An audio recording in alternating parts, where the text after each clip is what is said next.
नमस्कार मित्रांनो. कुठल्याही गव्हर्नमेंट एक्झामसाठी the Indian express and the Hindu हे दोन न्यूजपेपर भरपूर महत्त्वाचे आहेत आणि या पेपरमधला एक खूपच महत्त्वाचा सेक्शन म्हणजे इकॉनॉमीचा. आपल्यापैकी बरेच लोकांना गव्हर्नमेंट एक्झाम द्यायची इच्छा तर असते, परंतु या सर्वच एक्झाममध्ये इकॉनॉमीचा सेक्शन असल्यामुळे बरेच विद्यार्थी हार मानून जातात. मित्रांनो, तुम्ही हार नका मानू. आपण या व्हिडिओच्या माध्यमातून द इंडियन एक्सप्रेस या न्यूजपेपरमधला इकॉनॉमीचा सेक्शन एकदम सरळ व सोप्या भाषेत शिकून घेण्याचा प्रयत्न करणार आहोत. चला मग बिना उशीर करता सुरुवात करूया आजच्या व्हिडिओला.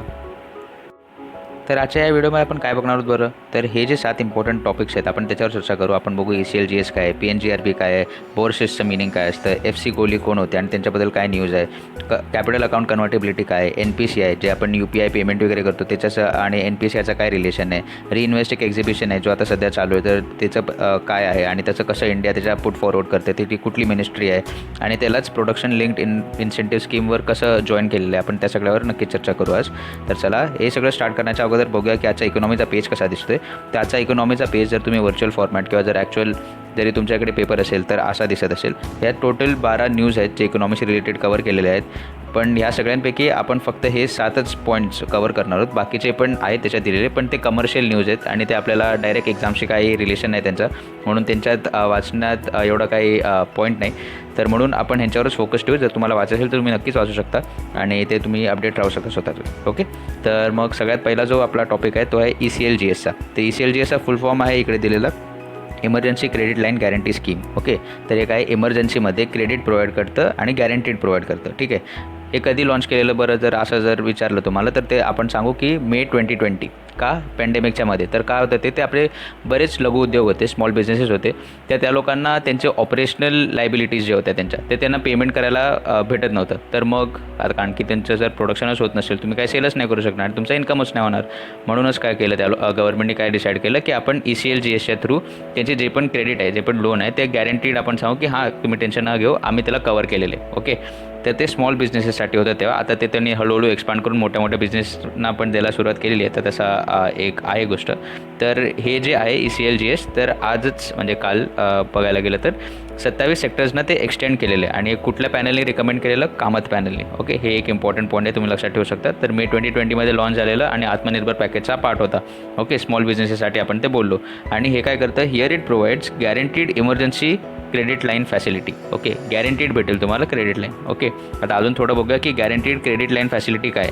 त्याच्यात काय आहे, एक लोन दिलं जाईल 100% गॅरंटी, पण त्याची गॅरंटी कोण घेणार? त्याच्यात कोलॅटरल तुमचा नाही जाणार, तुम्ही त्याच्यावर काय पेपर वगैरे काय घाण नाही टाकणार, तुमची गॅरंटी कोण घेणार? National credit guarantee trustee company. Okay, ही गव्हर्नमेंट एक ओन कंपनी आहे, इकडे आपण त्याच्यावर डिस्कशन करूच. ती तुमची गॅरंटी घेईल सगळी. आणि कोणाला देतील ते लोन? तर मनी लेंडिंग इन्स्टिट्यूट्स, म्हणजे पैसे जे देतात व्याजाने, तर ते कोण आहेत? बँक झाले, फायनान्शियल इन्स्टिट्यूट झाले आणि NBFCs, non banking financial corporations.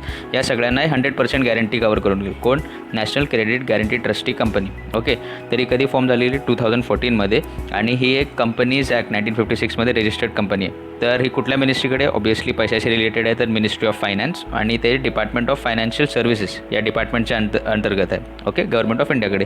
आणि ही एक ट्रस्टी कंपनी आहे for multiple credit guarantee funds. ठीक आहे, म्हणजे असे क्रेडिट गॅरंटी हा जो आहे आपला ECLGS तो एकच फंड आहे, असे भरपूर फंड्स आहेत. तर त्याच्या ही क्रेडिट गॅरंटी घेते. ओके, आता पण हे क्रेडिट लेंडिंग प्रोग्राम का करावा बरं, कशाला?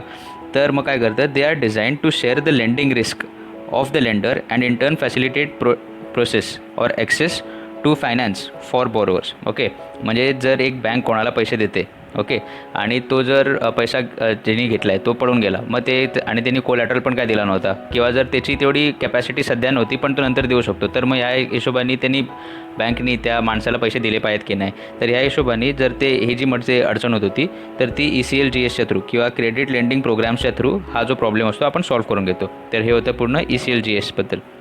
आता नेक्स्ट आपण जे बघणार आहोत ते PNGRB. ओके, P म्हणजे पेट्रोलियम, NG म्हणजे नॅचरल गॅस, R म्हणजे रेग्युलेटरी, B म्हणजे बॉडी. Okay, simple. तर ही कधी फॉर्म झालेली? 2006मध्ये. आणि स्टॅट्युटरी बॉडी आहे. का? कारण की हे एक ॲक्टच्या थ्रू बनलेली आहे. ओके, तर आपल्याला माहिती आहे की कुठल्या पण ॲक्टच्या थ्रू जर कुठली बॉडी बनली असेल तर आपण त्याला स्टॅट्युटरी बॉडी बोलतो.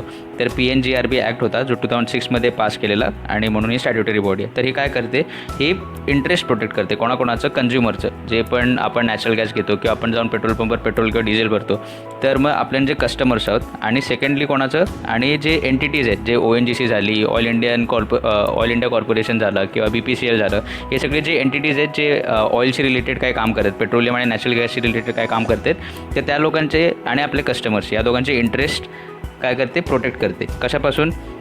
In specified activities relating to petroleum production, natural gas, to promote competition in the market. Okay, मग असं काय करणार की हे लोक कार्टेल फॉर्मेशन नाही करू देणार. ओके, कार्टेल म्हणजे काय की आपण ते नार्कोस वगैरे असे वेब सिरीज आहेत त्यात कार्टेल असतात.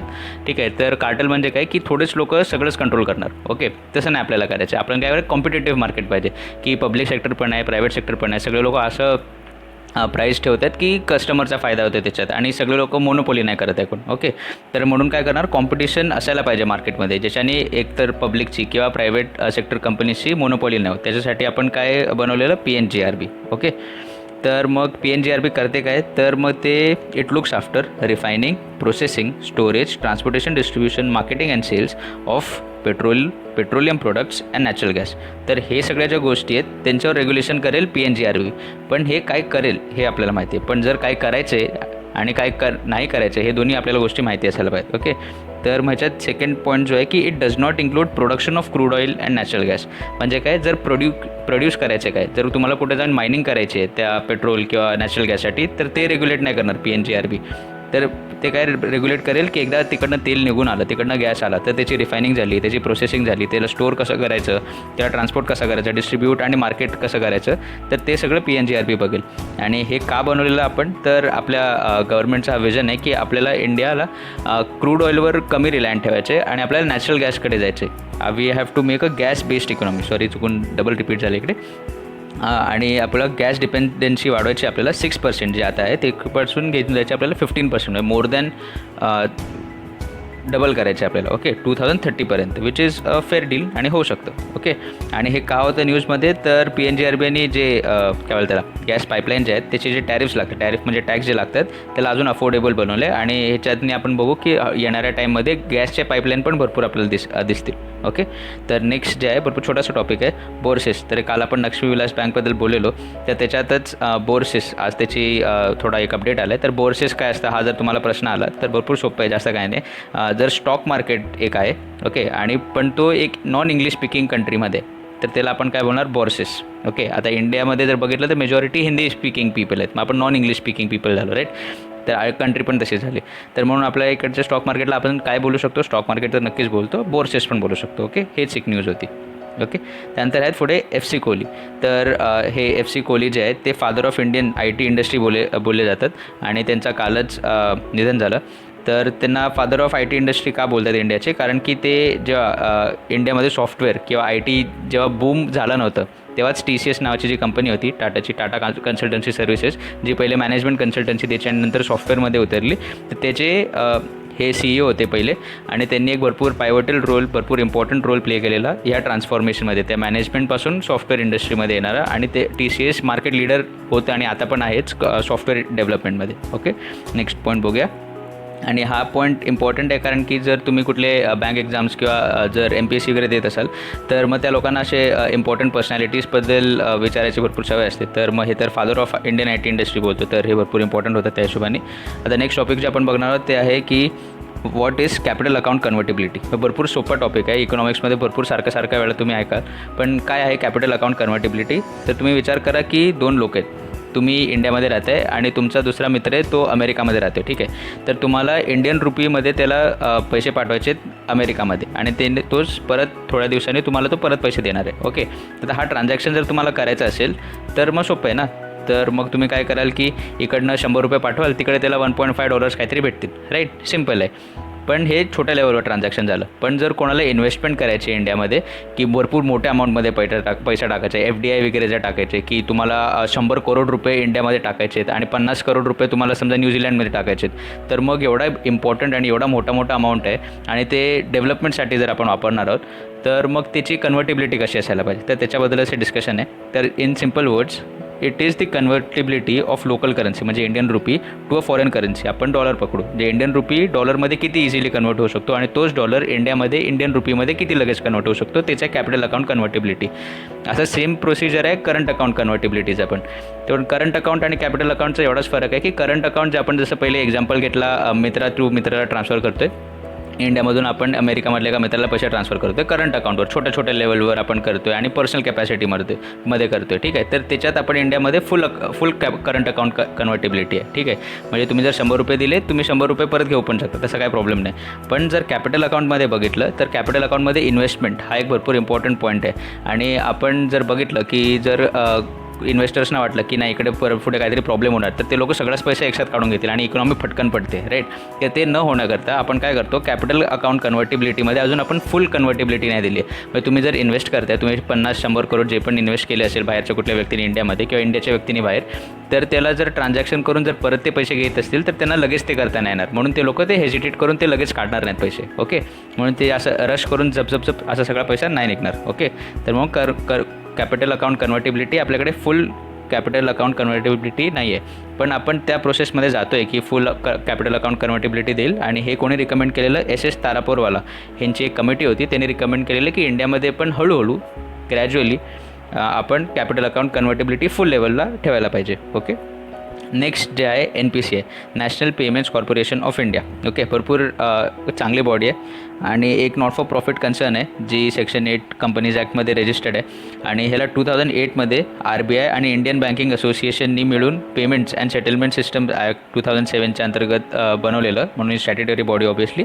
आणि हे काय करतं, रिटेल पेमेंट जे आहेत सिस्टम, जे आपला काय बोलतो त्याला आपण, गुगल पे झाला, फोनपे झाला, पेटीएम झाला, हे सगळे जे आहेत तर त्या लोकांना रेग्युलेट करतं की त्यांनी कसं ऑपरेट करायला पाहिजे, हे रिटेल पेमेंट सिस्टम कसे बनायला पाहिजे. आणि प्लस एक इम्पॉर्टंट ॲस्पेक्ट याच्यात असा आहे की ह्याच्यात RBI तर आहेच आणि हे जे इंडियन बँकिंग असोसिएशन आहे तर त्याच्यामध्ये इंडियाच्या जवळपास सगळ्याच मोठ्या बँक्स आहेत. ओके, आणि हे सगळे मिळून बघतात की आता रिटेल पेमेंट, जे ऑनलाईन पेमेंट आपण सगळं बोलतो आहे, तर ते कसं रेग्युलेट व्हायला पाहिजे, त्याचा फ्युचर कसा असायला पाहिजे, त्यात कुठले नवीन ॲडिशन करायला पाहिजे, काय सबस्ट्रॅक्ट करायला पाहिजे, हे सगळं ते लोक रेग्युलेट करतात. पण ही न्यूजमध्ये काय होतं, तर पेटीएम, फोनपे, ॲमेझॉन पे ह्या सगळ्यांना पण या NPCIचा एक पार्ट बनवला गेला. एक छोटासा शेअर, 4%चा शेअर या सगळ्यांना मिळून दिलेला आहे. आता ह्याच्यात एक ॲडव्हान्टेज काय होतो, एक परफेक्ट एक्झाम्पल आहे पब्लिक प्रायव्हेट पार्टनरशिपचा. एक पब्लिक कंपनी होती NPCI, त्याच्यामध्ये एक स्टेक दिला आपण प्रायव्हेट मेंबर्सला. का? कारण की ते लोक ॲक्च्युअलमध्ये मार्केटमध्ये आहेत ना, ते लोक काम करतात की हां हे असं चालतं, हे इकडे चुकीचं होतं.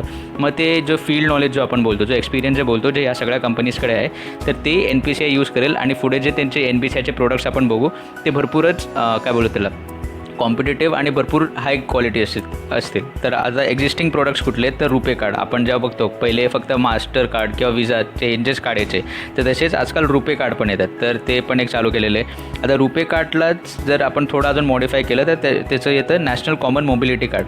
तर तुम्ही ॲड बघत असाल की ते विजाचं कॉन्टॅक्टलेस कार्ड येतात की फक्त आपण टॅप करायचं आणि पे करायचं, टॅप अँड पे ते लोक भरपूर हे मार्केट करतात. तर हे पण तसंच आहे, कॉन्टॅक्टलेस जर रुपे कार्ड असेल तर त्याला आपण काय बोलणार, नॅशनल कॉमन मोबिलिटी कार्ड. तर आपण मग भीम UPI बोलतो, भारत इंटरफेस फॉर मनी, तर एक इंटरफेस आहे ज्याच्याने आपण पैसे ट्रान्सफर करू शकतो. मग UPI unified payment system interface आहे, सॉरी. तर मग ह्या सगळ्यांशी रिलेटेड आपण पेमेंट करू शकतो 2 वेगळ्या बँकच्या बँक अकाउंटमध्ये आणि पैसे ट्रान्सफर करू शकतो. आणि हे लास्ट आहे भारत बिल पेमेंट सर्व्हिसेस. तर याच्यात काय होतं की आपले जे बिल्स आहेत, वॉटर बिल झाला, इलेक्ट्रिसिटी बिल झाला, किंवा जर कुठली ट्युशन फीज वगैरे असतील स्कूलचे वगैरे, ते जे बिल जर पे करायचे, टेलिकम्युनिकेशनचा किंवा D2Hचा वगैरे पण बिल आला, तर हे आपण हे सगळे बिल आपण Bharat bill payment systems services मधून आपण पे करू शकतो. ओके, नेक्स्ट आहे लास्ट आपला टॉपिक आजचा, रिइन्व्हेस्ट आणि production linked incentive scheme. Okay, तर रिइन्व्हेस्ट काय बरं, तर रिइन्व्हेस्टला जर आपण इझी वेमध्ये बघायला गेलो, आपण रिइन्व्हेस्ट नंतर बघूया, पहिले आपण प्रोडक्शन लिंक्ड इन्सेंटिव्ह स्कीम बघू. तर प्रोडक्शन लिंक्ड इन्सेंटिव्ह स्कीम त्याच्या नावानेच कळते की प्रोडक्शन ला लिंक केलं आहे कशाला, इन्सेंटिव्हला. ओके, जर तुम्ही एक्स्ट्रा प्रोड्यूस कराल तर तुम्हाला तेवढे एक्स्ट्रा इन्सेंटिव्ह भेटतील. हे इझी वर्ड्समध्ये एवढंच आहे. ओके, जेवढं तुम्ही जास्त उत्पादन कराल तेवढे जास्त तुम्हाला कन्सेशन्स भेटतील, असंच आहे. ओके, किंवा कन्सेशन भेटतील किंवा तुम्हाला काहीतरी रिवॉर्ड भेटेल. ओके, तर आपल्याला कसं स्कूलमध्ये सांगायचं की तू एवढे मार्क्स आण, मग तुला एवढं गिफ्ट भेटेल, किंवा तुला सायकल घेऊन देईन, किंवा तुला फोन घेऊन देईन वगैरे. तर तसेच गव्हर्नमेंटनी पण सांगितलं आहे, हे नॅशनल पॉलिसी फॉर इलेक्ट्रॉनिक्समध्ये आताच आत्मनिर्भर पॅकेजच्या आसपासच हे पण रिलीज केलेलं आहे या लोकांनी. त्याच्यात काय होणार की जे इलेक्ट्रॉनिक कंपनी आहे ते इंडियामध्ये येऊन डोमेस्टिक मॅन्युफॅक्चरिंग वाढवतील, इंडियामध्ये मॅन्युफॅक्चरिंग वाढवतील सगळ्या इलेक्ट्रॉनिक आयटम्सची, आणि जेवढे ते जास्त प्रोड्यूस करतील तेवढे त्यांना जास्त इन्सेंटिव्ह भेटतील. इझी वर्ड्समध्ये एवढंच आहे. हे काय करतं, aims to boost financial incentive to boost domestic manufacturing and attract large investment in electronic value chain. Value chain म्हणजे काय की जर समजा एक आपला फोन आहे, त्याचं स्क्रीन एका जागेवर बनेल, त्याचा चिपसेट एका जागेवर बनेल, त्याची बॅटरी एका जागेवर बनेल, आणि ही सगळी जी व्हॅल्यू जे आहेत ते एका साईडला येऊन असेंबल होईल आणि ते असेंब्लीमधून मग आपल्यापर्यंत पोहोचतं, राईट. तर ही जी पूर्ण जी चेन आहे तर ती सगळीच आपल्याला इंडियामध्ये आणायची. ते याला वेळ लागेल, पण हे नक्कीच होऊ शकतं. कारण की आपल्याकडे चांगला मॅन पॉवर आहे, आपल्याकडे तेवढी लँड पण आहे. बरोबर, लँड ॲक्विजिशनमध्ये थोडे प्रॉब्लेम्स आहेत, थोडे जास्तच प्रॉब्लेम आहेत, पण ठीक आहे. तर आपण हळूहळू जर सगळे रेग्युलेट नीट केलं तर हे एक पॉसिबिलिटी आहे. आणि जर सगळे मोठे मोठे जर कंपनीज इंडियामध्ये यायला लागले आणि त्याच्याने जी एम्प्लॉयमेंट क्रिएट येईल, मग आपला जो $5 ट्रिलियन स्वप्न आहे ते 2024ला झालं तर चांगलंच आहे. नाहीच तर आपण 2030पर्यंत नक्कीच एम करू शकतो की आपण 7 ट्रिलियनपर्यंत तरी नक्कीच पोहोचू. ओके, तर हे एक होतं प्रोडक्शन लिंक्ड इन्सेंटिव्ह स्कीमबद्दल.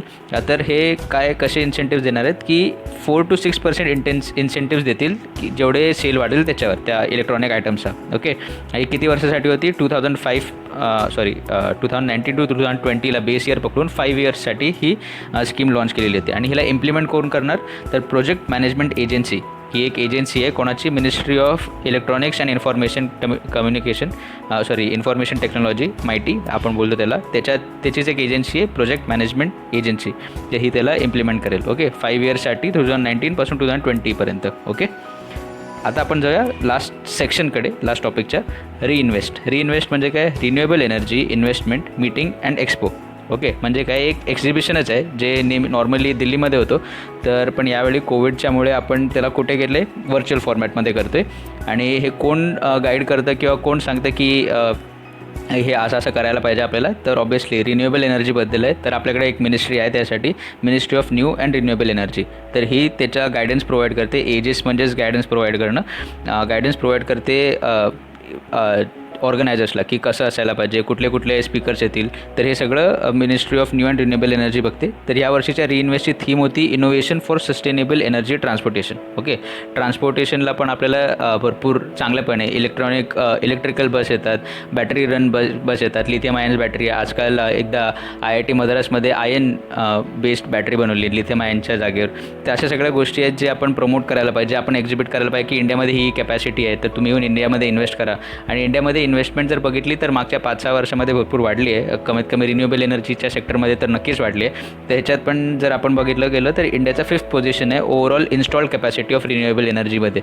तर जसं तुम्हाला माहिती आहे की आपण इंडियन्स 2022पर्यंत एका मिशनवर आहोत की 175 गीगावॉट ही जी इन्स्टॉल्ड कॅपॅसिटी आपल्याला असायला पाहिजे रिन्युएबल एनर्जी. त्यात सोलार एनर्जी येईल, हायड्रो एनर्जी येईल, विंड एनर्जी येईल, असे सगळे जे छोट्या एनर्जीज आहेत जे रिन्युएबल एनर्जीमध्ये आपण कन्सिडर करतो, त्याची टोटल कॅपॅसिटी 175 गीगावॉटची असायला पाहिजे. आणि एक भरपूर ॲम्बिशियस टार्गेट आहे, आणि जर अचीव्ह केलं तर आपला पूर्ण वर्ल्डच आपली वाहवाही करेल. And this is something that we should look forward to. तर ओके, हे होते आजचे 7 टॉपिक्स. तर थँक्यू तुम्ही सगळं हा पूर्ण व्हिडिओ ऐकल्याबद्दल. तर जायच्या पहिले एवढंच सांगेन की हे जे सगळे टॉपिक्स आहेत सारखे रिवाईज करा. आपल्याला माहिती आहे की जे पण टॉपिक्स आहेत इकॉनॉमीचे रिलेटेड, तर प्रिलिमसाठी किंवा जे फर्स्ट लेवल ऑफ एक्झाम असेल, फेज 1 असेल कुठल्याही एक्झामची, तर त्याच्यामध्ये आपल्याला मल्टिपल चॉईस क्वेश्चन्स येतात. आणि करंटशी रिलेटेड स्टॅटिक टॉपिक्स जर कुठले तुम्हाला माहिती असेल, जसं आपण बघितलं की हे सगळे जे टॉपिक्स होते ते करंट अफेअर्समध्ये आलेले, पण त्याच्याशी रिलेटेड जे त्यांचा बॅकग्राऊंड आहे आपल्याला ते जाणून घेणं भरपूर इम्पॉर्टंट असतं. म्हणून हाच एक छोटासा आपला मोहीम चालू आहे. आणि जर तुम्हाला आवडलं असेल तर नक्कीच तुमच्या मित्रांबरोबर शेअर करा की बाबा असं आहे, आपण मराठीमधून पण शिकू शकतो चांगल्यापैकी, त्यात काही एक प्रॉब्लेम नाही आहे. आणि भरपूर सोपं आहे सगळं, आणि आपण नक्कीच ह्याच्यावर अजून व्हिडिओ बनवत राहू. आणि जर तुम्हाला या व्हिडिओची पण PDF पाहिजे असेल तर टेलिग्रामवर एक आपला चॅनल आहे अभ्यास नावानेच, तर त्याची लिंक तुम्हाला डिस्क्रिप्शनमध्ये भेटेल. तर तुम्ही त्याच्यावर क्लिक करून आपल्या चॅनलला पण जॉईन करू शकता. आणि नक्कीच आपल्या यूट्यूबवरच्या चॅनलला पण सबस्क्राईब करा. थँक्यू. अभ्यास करत राहा, शिकत राहा. धन्यवाद.